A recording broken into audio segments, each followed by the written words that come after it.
Welcome back. In this episode number 10, I'm going to connect the dots, so to speak, between a couple of concepts we've previously addressed. The first is the notion of healthcare imperatives centered around quality and safe care, access to care, and timely care. I'll connect those to the other concepts we discussed about assurance, and that is assuring the confidentiality, integrity, and availability of all the EPHI data to which we've been entrusted, but additionally, all the systems and devices that create, receive, maintain, or transmit that data.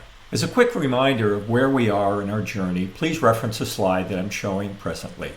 I plan to record a total of 30 episodes, including the introduction, but I may flex to delete, add, change some of those episodes as we go along. As a quick reminder also, all of these episodes will be posted to this YouTube channel. If you've not already done so, you may wish to subscribe so that you're notified of any updates that we make. Also, please use this platform as a mechanism for providing feedback. And last but not least, if you have any friends or colleagues whom you believe may benefit from these episodes in this series, please feel free to share the YouTube channel and link with them. Let's talk for a moment about that which is most important, and that's patient care. As we've discussed previously, patient care might be boiled down to three very, very important imperatives: quality and safe care, access to care, and timely care. And as we've discussed, that can happen if and only if we're assuring the confidentiality, integrity, and availability, as we've said before, of all the EPHI data, as well as the systems and devices that create, receive, maintain, or transmit all that EPHI data. Make no mistake about it. For lack of a better way of saying it, if you mess around with and do not assure confidentiality, integrity, and availability, then you are effectively messing around with quality and safe care, access to care, and timely care. What I'd like to do in this slide is talk about connecting the dots with a couple of atypical examples that would illustrate the relationship between those healthcare imperatives and the concepts of confidentiality, integrity, and availability. First of all, I'd like to consider an example where a compromise of availability could have an adverse effect on patient quality care and safe care. This example actually came up in a scenario where we were working with a large Midwest health system, and they were subjected to an OCR investigation as a result of a data breach that they experienced. When OCR came in for an in-person meeting, among other things they spoke about was the number of and the types of information assets that were included in the organization's risk analysis. And specifically, they started probing and asking questions about the HVAC system. The client responded to OCR by saying, "What does that have to do with healthcare? Our HVAC system does not create, receive, maintain, or transmit EPHI."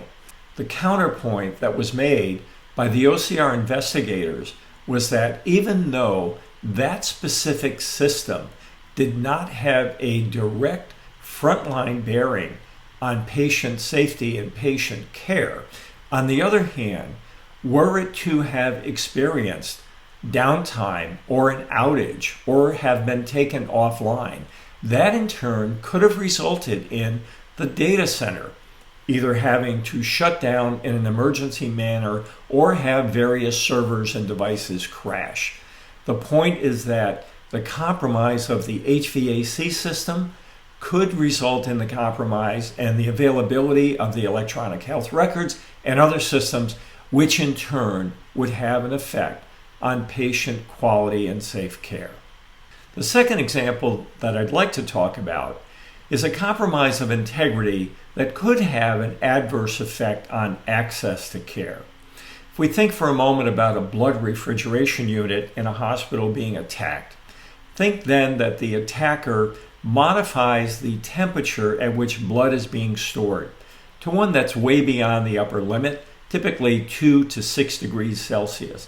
In that particular case, if blood spoiled and was not usable, And if an urgent emergent situation arose in which a patient needed a blood transfusion, that would effectively be a compromise of or a denial of access to care. The last example involves a compromise of confidentiality. That is, someone who's unauthorized to do so gains access to my insurance information. They sell that information to a provider. The provider files a fraudulent claim with the insurance carrier. At a certain point in time, I have a need for care that requires a pre-authorization. In the process of seeking that pre-authorization, it's determined that medical identity theft has occurred.